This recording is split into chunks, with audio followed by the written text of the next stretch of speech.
I shouldn't have answered the door. Not dressed like that. Not with the music low and the wine halfway gone and my body already aching from memories I should have long forgotten. But I did. The knock came sharp and sudden at 9:47 p.m. The kind that wakes your skin before your mind. I was already half drunk and humming some sultry French ballad, wearing the silk robe that only behaves when I'm alone. And barefoot, of course. Always barefoot. I opened the door without checking. It was Jamie. And someone else. He smiled in that disarming, lazy way of his. Like he knew things. Like he always knew things. "Hey," he said, stepping inside without waiting for permission. He smelled like the night, wet pavement and something musky and clean. He was trouble in vintage denim and a t-shirt that clung too well. The woman behind him? She was taller than me. Sharp jawline. Ice blonde hair tucked into a loose knot. Eyes that scanned me like a barcode. Jamie turned back, still smiling. "Hope you don't mind. This is Eliza." I minded, but I didn't say it. Instead, I leaned on the doorframe and let my eyes trace her edges. She was effortlessly composed, like she'd been born knowing how to steal rooms. She didn't smile, but her gaze lingered a little too long on the dip of my collarbone. Something in my stomach fluttered. Or fell. "We were just out. Thought we'd stop by. You looked like you could use company," Jamie said, eyes flicking down to the hem of my robe. It barely touched mid-thigh. He wasn't wrong. "Come in," I said, stepping back. "But I'm not changing." Jamie chuckled. Eliza didn't. I poured more wine. One glass became three. Laughter floated in between electric silences. And every time Eliza looked at me, something inside me twisted. Not with fear. With the kind of curiosity that burns. But it was when Jamie stepped out to take a call, leaving me alone with her, that the air truly changed. Eliza stood close. Too close. The silence between us was no longer polite. "He doesn't know, does he?" she said. My breath caught. She looked at me then, really looked. And I knew. She knew my secret. The moment Eliza said it. "He doesn't know, does he?" Everything inside me paused. Like a piano note held too long in an empty room. I didn't answer. Not with words, anyway. She tilted her head slightly, watching me the way one might study a painting they didn't quite trust. Her lips curved, not into a smile but something more dangerous. Recognition. But before we go further, maybe I should tell you how this even started. Because it didn't begin with Jamie. Not really. It started 6 months ago, at a gallery opening in Soho. I was there alone, dressed in a way that invited conversation but denied commitment. That's when I met Eliza. She stood in front of an abstract piece.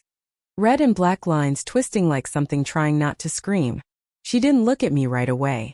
Just said, "Looks like desire strangling itself." I laughed. And that's when she turned and I saw her. Sharp. Cool. Dangerous in a way that wasn't loud. We talked for maybe 10 minutes. Nothing flirtatious. Just intense.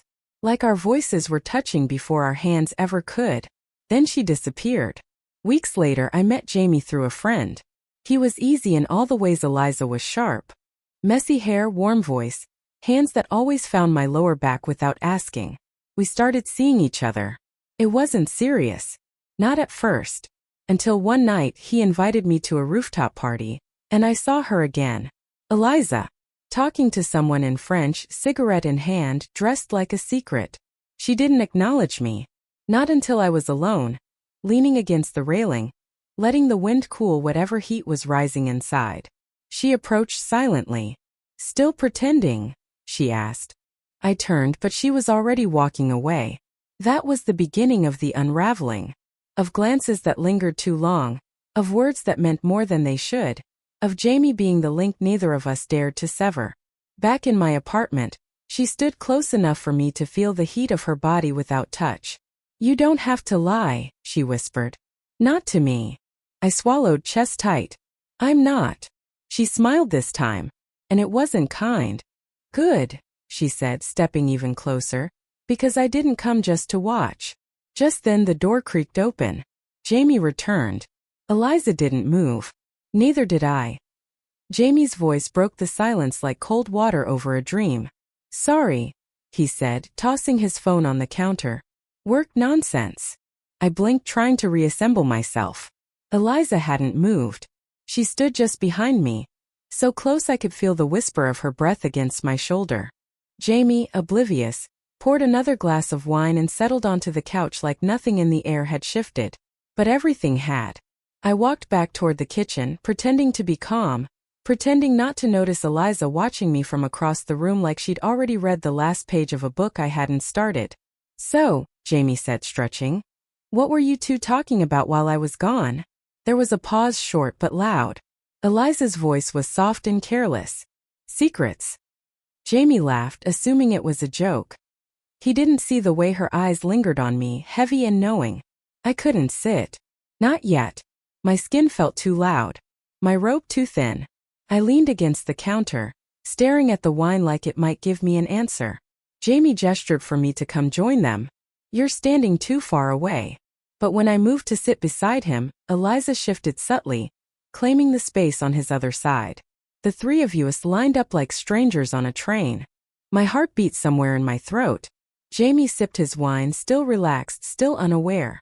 But I felt her hand brush against mine on the cushion. Barely a graze, but it didn't feel accidental. And I didn't pull away. I should have. Her fingers trailed back, just once more, slow and deliberate. Like a dare. Jamie was talking about some band he'd seen last week, but the words didn't land. All I could hear was the hush of skin meeting skin, and the pounding in my chest. When I glanced at her, Eliza was already looking at me. Her mouth barely parted, her expression unreadable, but her eyes? They were lit with something primal. Something that didn't care about right or wrong. Jamie laughed at something in his own story. Neither of us were listening. And somewhere in that charged silence, I realized something I wasn't ready to admit. I didn't want her to stop. The room had grown too warm. Or maybe it was just me. I shifted slightly, but Eliza didn't. Her leg brushed mine. Not a lot. Just enough to make me still. Jamie stood up to refill the wine. He was humming now, blissfully unaware of the war playing out in the quiet between Eliza and me. The second he turned his back, her hand moved again. This time it rested on my thigh. Not high. Not low. Just there. Like she belonged. Like she was waiting to see if I'd move away. I didn't. Her touch didn't ask permission. Didn't need to. It pulsed into me, steady and maddening, as if she were reminding me. "I know who you are beneath the surface." Jamie poured slowly, chatting over his shoulder. Eliza's thumb started tracing tiny circles. And my body, traitor that it is, leaned the tiniest bit closer. She never looked at me. That was the worst part. Or maybe the best. She just kept her gaze forward, composed, that same slight smile on her lips as if her hand wasn't writing fire into my skin. Jamie returned, placed the glasses down, and plopped beside us. Her hand slipped away like it had never been there. But my pulse didn't slow. "Let's play a game," Jamie said suddenly, grinning. "Something fun. Truth or dare." Eliza raised an eyebrow, amused. "Isn't that a bit high school?" "Exactly," he said. "We never got to do it right the first time. This time no rules. No skipping." He looked between us, daring us. I smirked, leaning into the challenge. "Fine. Truth or dare?" Jamie grinned at me. "Dare." I thought for a moment, then smiled wickedly. "Take off your shirt." He laughed and pulled it off without hesitation.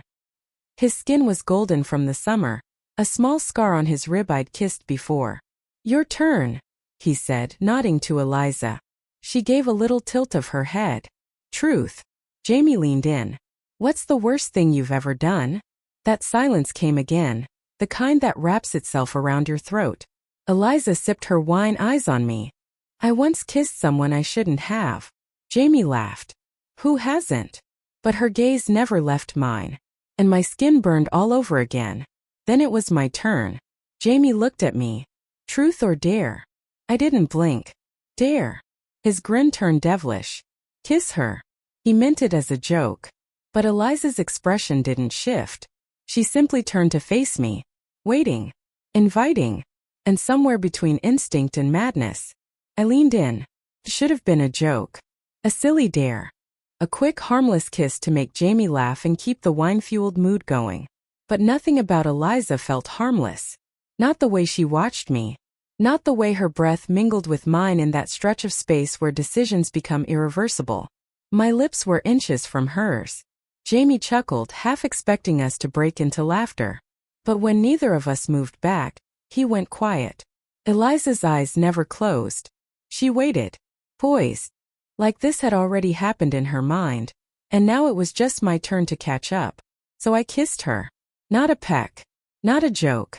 It was soft, lingering, but full of heat, like a secret finally whispered out loud. Her hand came up to my neck, slow and sure, fingers brushing behind my ear with that maddening control. And when she kissed me back, God, it felt like being read too deeply. Like every wall I'd built had just been walked through without apology. When I finally pulled away, my breath was uneven. So was hers. The room buzzed with silence. Jamie sat frozen, wine glass in hand. His grin had faltered into something quieter, something trying to understand. He blinked. Okay. Damn. I turned to him, unsure what face I was wearing.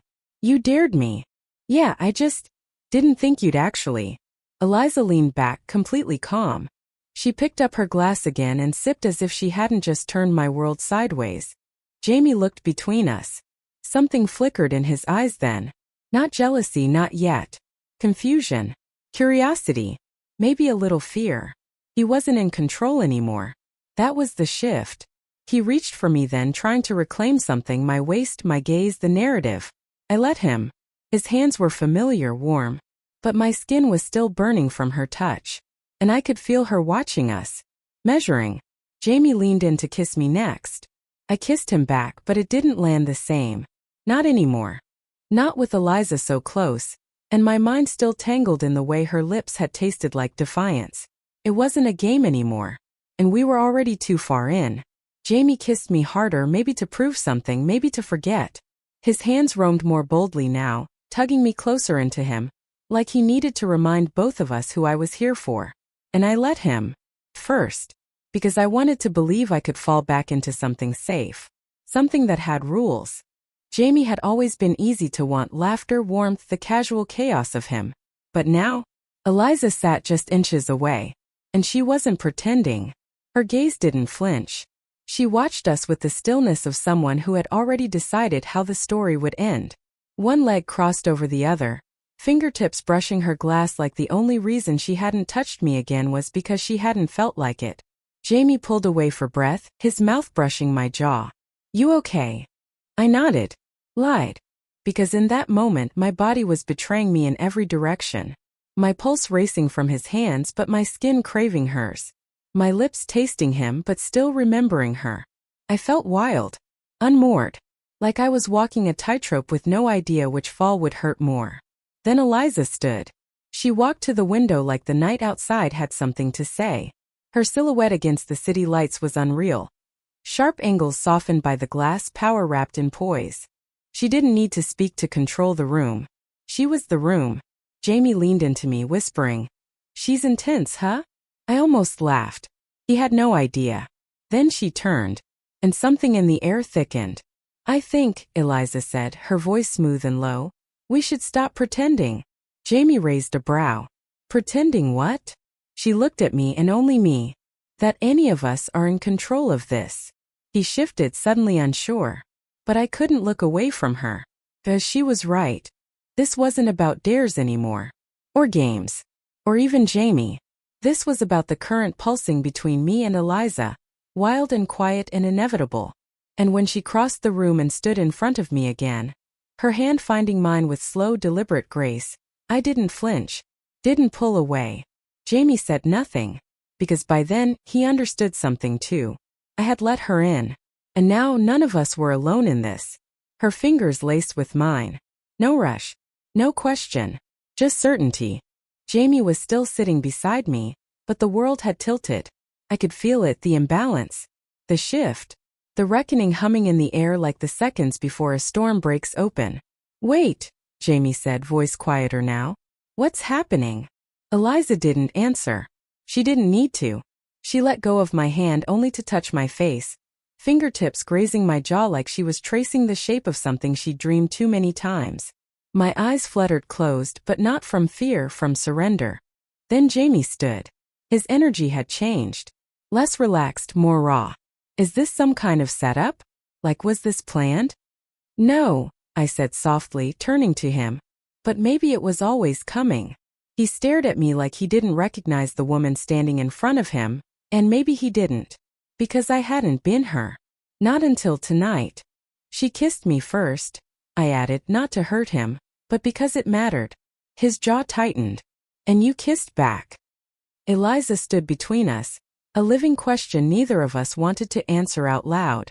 Jamie stepped back. I didn't bring her here for this. I nodded. I know. He looked at me one last time, and I could see the calculation behind his eyes, trying to decide if this was betrayal or just truth unfolding in real time. I need some air, he said and walked to the door. But he didn't leave. Not yet. He lingered, one hand on the knob. I didn't see it before, he said. But she looks at you like she's already had you, and maybe still does. The door clicked shut behind him, and just like that it was only us. Eliza turned to me again, slower this time, like the room had grown sacred. You okay? She asked. No, I whispered. But I don't want to be. And when she stepped closer, closer than ever, everything else fell away. There were no rules now. No definitions. Just the gravity between us and the raw, unspoken thing it demanded. I let her touch me like I'd always belonged to her. As maybe I had. The night didn't end in fireworks. It ended in silence. The kind of silence that doesn't ask questions. That doesn't beg for forgiveness or demand definition. Just breathe.